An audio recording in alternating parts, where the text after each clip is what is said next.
Hey guys, this is DK Spencer and this is a PepperBall VKS. This is a super shorty. I made this one somewhere close to 3 years ago, I guess. And about a year and a half ago, the good friend and customer that I originally sold it to was actually selling it to another one of my customers. And they asked if they could send it to me and let me go all through it and then send it on to the new buyer. Well, I got it back and I realized how much I loved it and how much I missed it. So I called the new buyer and said, hey dude, look, can I build you something that you want and let you have a brand new VKS and me keep this one? Because I really miss it and I really like it and I regretted selling it. And, you know, if you love something, set it free. And if it comes back to you, all that jazz, right? So everybody agreed and that's what I did. So for probably the first few months that I got it back, I was carrying it kind of nonstop. But as you guys have seen, I get a whole lot of new stuff and, you know, I rotate what I carry. I like to see how stuff's going to do and how I like carrying it, whatever. So this one got stuck up on the wall for a bit. Now, the purpose of this video is to do a couple of different things. Number one, I'm going to explain why something loses power, and I think a lot of you guys probably know this. Number two, I'm going to explain why that a mod that a lot of people have been doing, why that people are getting vastly different results with the mod. I don't think a lot of people are putting this stuff together. And number three, I'm going to teach you guys a mod that you can do that is going to fix the problem, eliminate the need for the second mod that, you know, the second thing we talked about, the other mod. And I'm going to tell you that mod was done originally by Sean Kempter from Less Lethal for Dummies. At least he's the first person I saw do it. So I want to link the video. I want you to watch his video. I want you to subscribe to his channel, and I want you to like the video. And I want you to do all that to mine too, but still, because Sean is going to do a better job than I am explaining how this works, what you're doing. I'm going to really dumb it down, and watch his video if you want a, you know, more in-depth explanation. But just bear in mind, this is Sean Kempter's mod. I had to do a retake on this video a time or two, and I got to say the last time I said Sean Kempter for Dummies. Yeah, anyway. I don't know why that I have trouble with his channel, but I can't remember what it was. I said the one time Dumpies or something, but anyway. So anyway, let's move on. All right, so the mod that people are doing and getting different results. Some people are putting longer valve springs in the regulator, okay? The reason they're getting different results, and you'll have some people swear by them and say, okay, I gained all kind of power, and then you'll have somebody else do one and say, I didn't gain a single joule. All right, I'm going to explain that to you. There's a very simple reason for that.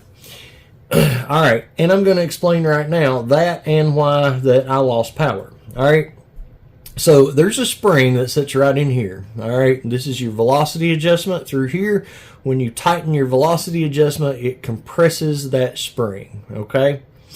Now, some people, several people, have actually stripped out their velocity adjustment trying to tighten that spring as tight as they can possibly get it, all right?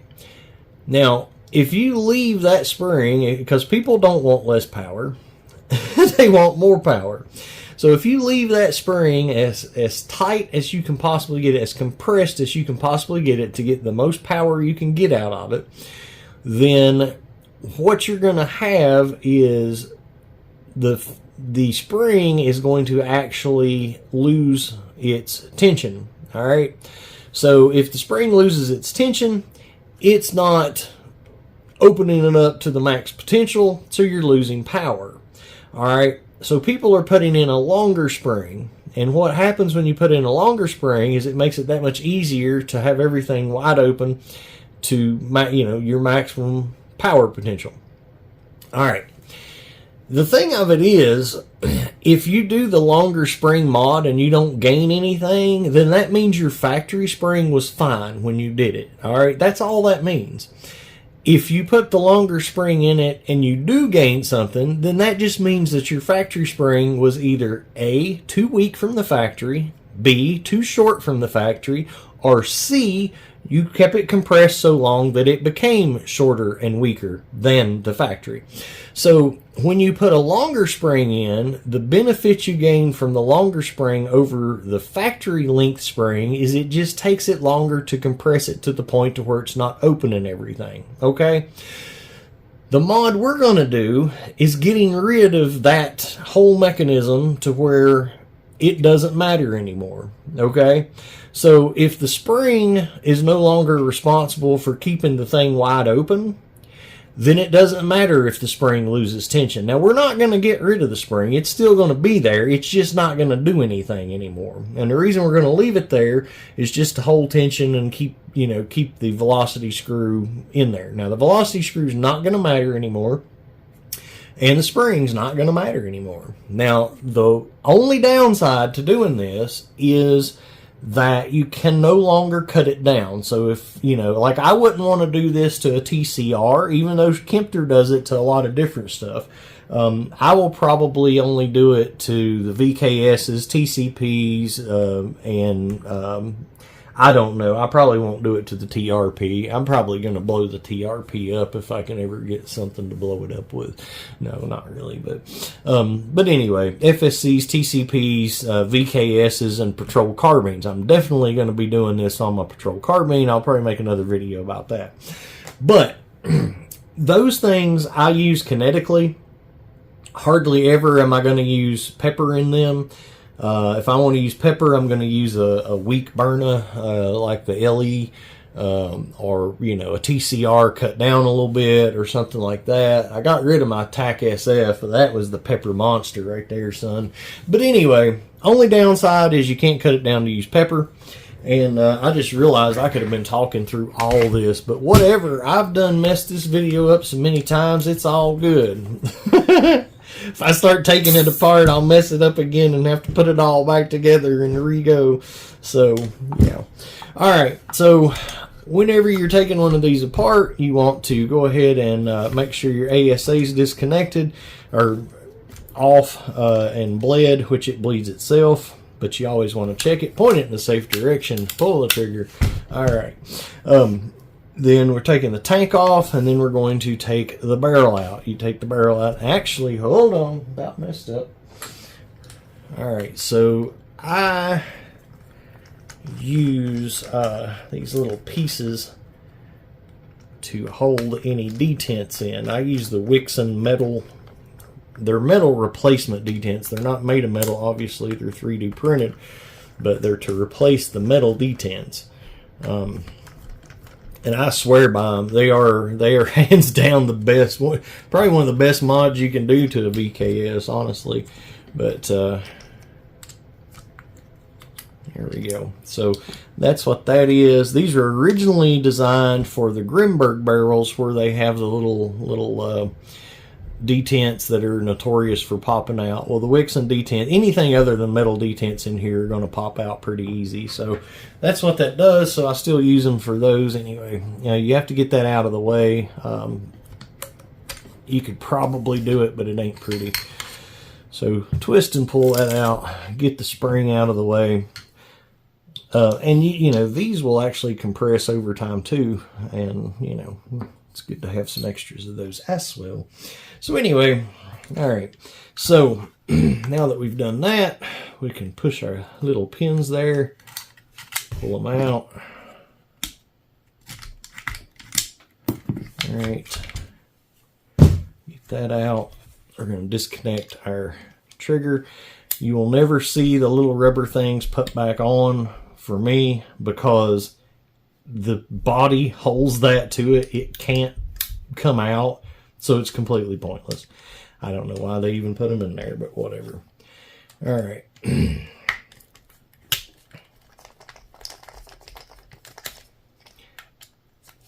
Now, I want to, while this thing is tucked apart, I really want to check and make sure that my pin is still tight as well.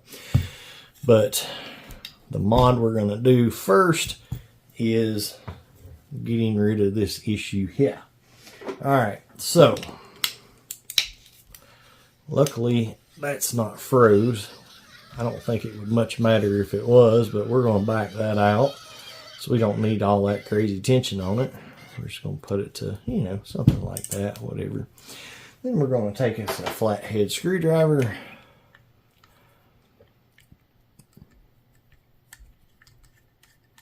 Sean uses a penny. And we're going to take that out. Okay. Make sure you get that little O-ring. There's a little ball that's in there. And then we're going to put this back in.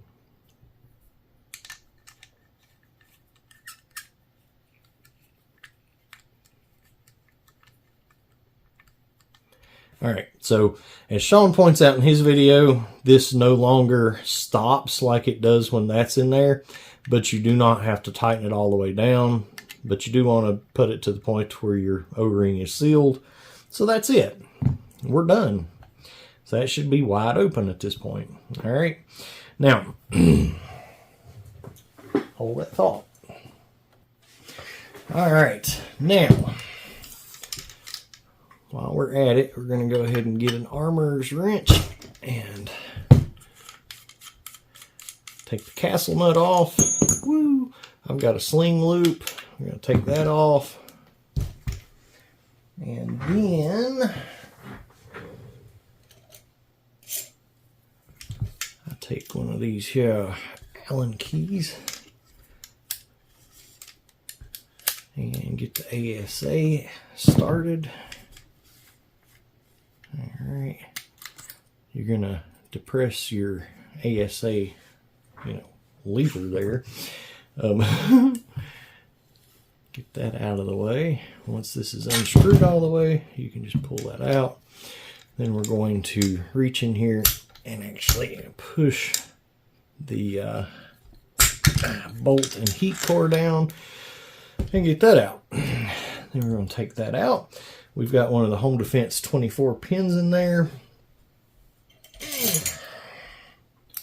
So we're going to use a 4mm to check it.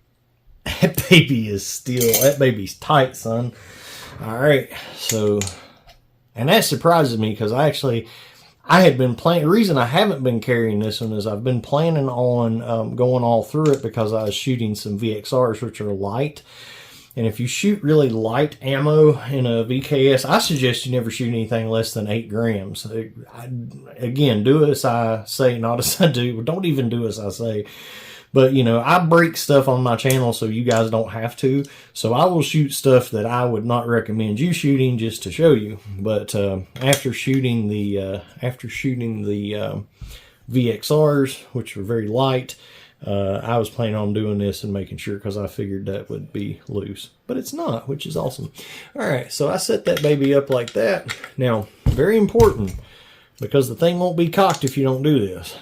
Put that on just enough to catch your bolt, all right? Just enough, okay? All right, pre-advancing is what we call that. Then you're going to drop that down in like that. And then you're going to use your ASA just like a little plunger and go whoop, like that right there. Now, I usually will turn it just until it catches. And then I go ahead and slip your ASA lever in there. And sometimes you have to actually pull it to get it to fall down in the hole there. So, once you get that in there, you start advancing it. If it ever catches or anything, hit your lever again. Sometimes it'll snag. Just make sure. You should never be forcing anything. This should go in. This should go really easily. If you hear any grating noises or anything, you're screwing up. Alright, so then take your Allen key and turn that, tighten it. Okay. Now, you're going to hold your trigger back and we're going to put our regulator back on. Your velocity adjustment goes in the back. You got to put it right side up though. But yeah, put it like that. Actually, we don't want to put that on just yet. Your short screw goes in the one that has the indentation. Don't tighten it all the way down yet. Long screw goes in there.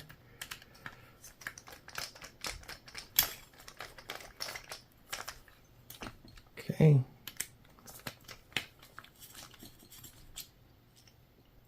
Come on, guy. Okay. Tighten both those down. Hook the trigger back. All right. Now, I like to go ahead and put this back together like so. And then we got our pins. Doesn't matter which side you put the pins in from. Personal preference, whatever. I like to do that part first because then when you put this on, it just makes a lot more sense. Now, these are actually, you can turn these either which way. I typically turn them like that because I don't use webbing. I use a clip on this side. So put your castle nut back on. Now, so pre-advancing that is what lets it cock when you put your spring and your barrel back in and it pushes it past that notch. So if you do not pre-advance your bolt, it does not cock and it will not shoot. All right. I cannot believe as much as I've shot that pin's still tight. That's actually amazing. That's the only downside of these guys. That pin. Home Defense 24 pins are a lot better, but you still need to check, especially if you mess around and shoot lighter ammo. Or the number one thing, do not dry fire these things. If you dry fire these things, you better check that pin because there's no back pressure. See, light ammo, little back pressure. Dry fire, no back pressure. So, well, I was going to say I'm going to go ahead and put a new bolt spring in, but I'm not because I want to just see just straight up exactly what happens. Get off my finger. Straight up exactly what happens by only doing this. We're going to use same tank, everything.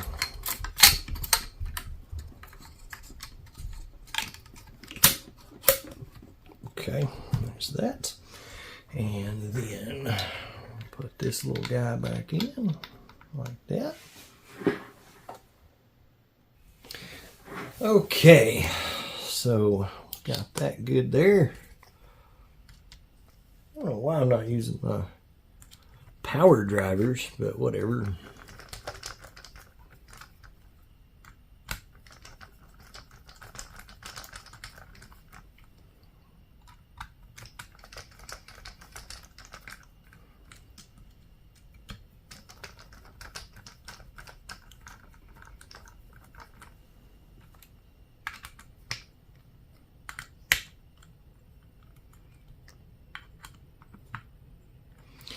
Okay. Woo. All right. That should be good. All right. So, oh, I got to put a Wixon follower in that. Thought I'd converted all of them already. So, what I do with my magazines, I usually shoot, I test with 9.9 gram riot balls because it's constant weight. But I pretty much rock only BK Kinetics in my VKSs. Never have a jam. All I do is put a red spring and a 10-round mag, and I put Wixon followers. And they're, you know, and don't slam them in, you know, just use common sense. So anyway, where the heck did I, there it is.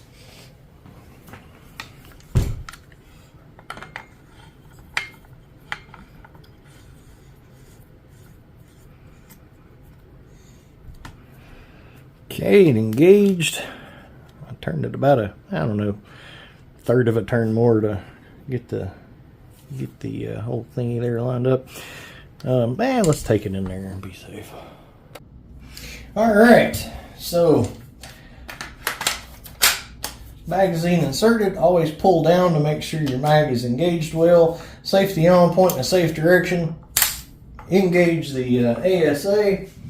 We did get a click, that's a good sign. Safety off, 9.9 gram. Look at that.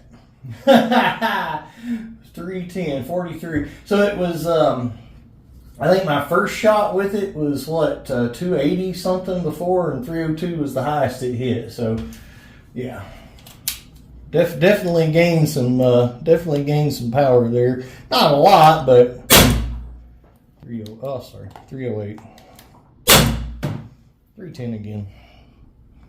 All right. So good times. 43, and this is a very low output tank, but yeah, I'm happy with that. All right, so, and I went back and I paused this and went back and watched the video to see, because I was actually using these, which weigh a tenth of a gram less. Not a big deal, but anyway. So it was a 4 joule gain by eliminating that. So I'm going to assume the tank's probably weakened a little bit too. Same concept, actually. But and I don't know. Let's find out. I'm going to refill it, though, and check it. I'll go ahead and refill it real quick, and then we'll check and see where it's at. But the point of the video is, this is the tank I had on it in the other video. And just by eliminating the spring altogether, I got 4 more joules out of it, which I'm sure that 4 was from it compressing enough to detract forward, or subtract, or distract. I don't know, track something, whatever. All right, so I got her filled back up. So if you guys are getting into building stuff, I suggest you have 2 tools: a chronograph and a tank gauge. Look at that. Look at that. This tank's only putting out 650. Okay. That's not bad. It's like 44 joules on 650 with a sawed-off barrel. I'm pretty smitten on that.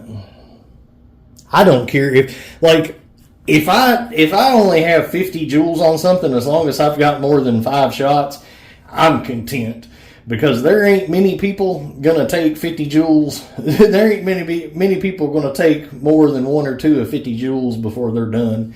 So I'm very pleased with that. Wow. Interesting.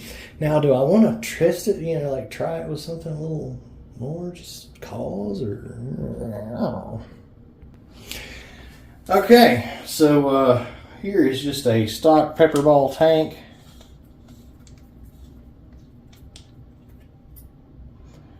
All right, so that's just about 750. It's actually a little shy of 750.